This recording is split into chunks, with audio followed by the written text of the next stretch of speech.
please do not ask this in an interview. Because let's keep it real, if you got the interview, that means that someone else already thinks you're qualified for the job. But you could be disqualifying yourself with the things that you might be saying in the interview.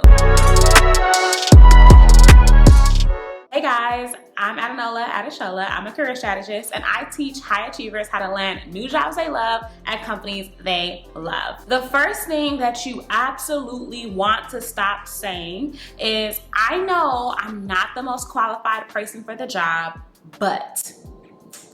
Let me know in the comments if you've ever said that. You may think that saying this shows that you're honest and humble and just transparent, but what it really does is diminish your value, because whatever you say after that, the person is not even listening. They don't even care, because you just told them that they should not be interviewing you. Because if you tell someone that you don't believe that you're qualified, they're going to believe you, because they know that you know yourself better than they do. Instead of saying things like that, you want to highlight the experience, the stories, the accomplishments that you do bring to the table for the roles that you want, without even using that word, without even saying that. So instead of saying I'm not the most qualified person, just go right into why you know that you could be a great asset to the team and the company. With this second one, you may find yourself saying this if the interviewer asks about a specific skill that you don't really feel like you bring to the table. So you might say something like,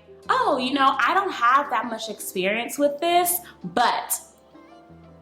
We gotta stop with the buts, okay? We gotta leave the buts at home. When you say, I don't have, they're not gonna listen to what you do have. The way you frame your experience is just as important as the experience that you have.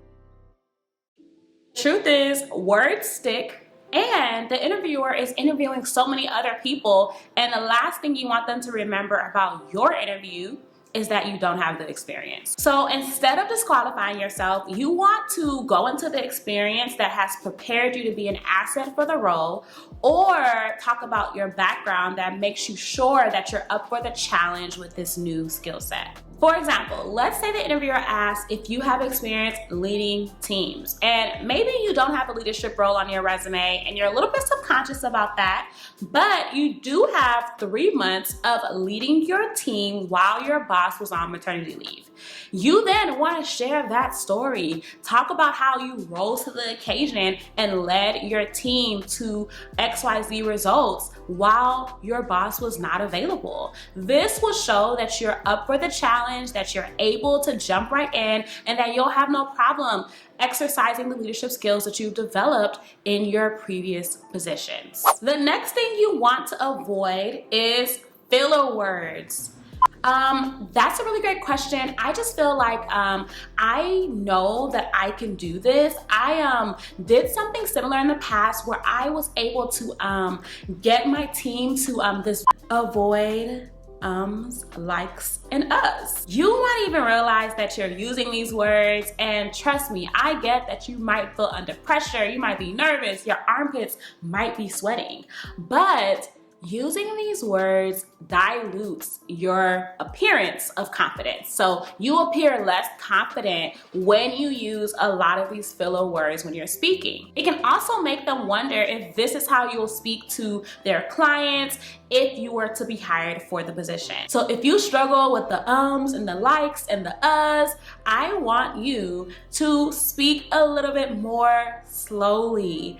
Take your time when speaking, and studies actually show that when you speak slower, you appear more confident compared to someone who speaks fast. When you speak fast, you come across more nervous, and so you want to speak a little bit slower. Take your time to think about what you're saying and breathe when you're speaking. This will help you avoid those filler words and sound more confident and more qualified for the roles that you already are qualified to excel in anyway. Next, please do not ask this in an interview.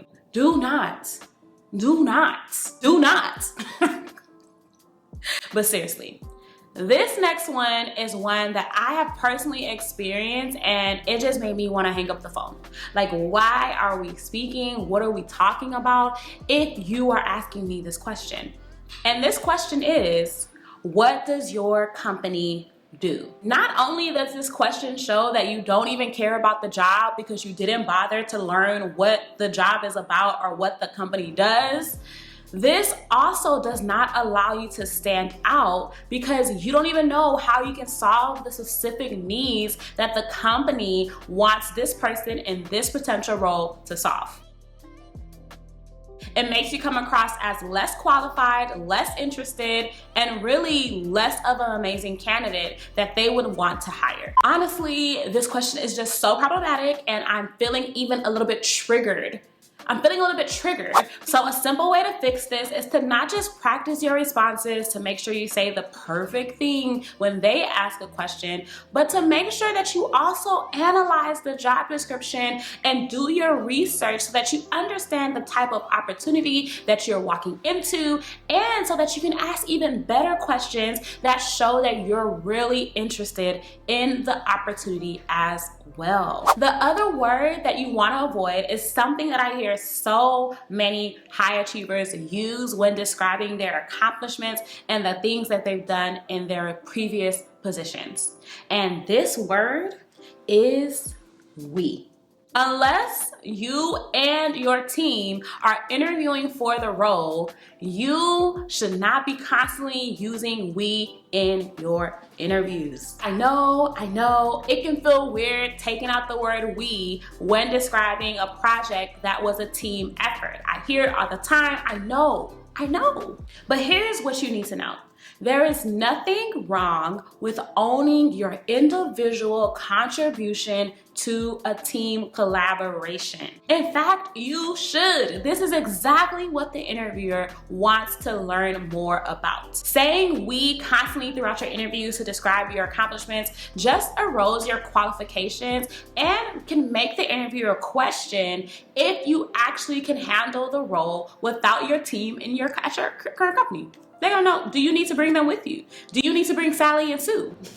So instead, focus on the specific areas where you contributed to the team efforts. So for example, I had a client who she worked in a lot of presentations for her company with her team, and she was always saying we did this, we did that. But using the advice I just shared with you, she was able to identify that when they did work on the presentations as a team, she was usually the one who was in charge of the analytics and the insights. So instead of just talking about we, she was able to say that she contributed to her team in this area, or she got this accomplishment by doing this specific thing. And so it allowed her to sound more confident, and it allowed her to own the skill set that she brings to the table. If you have no idea how to own your experience and how to turn your experience into valuable info your next company needs to know, then I want you to check out my free training. The link is in my description box, and you're gonna find out all the different steps that you can take to start standing out and landing job offers that you're really gonna love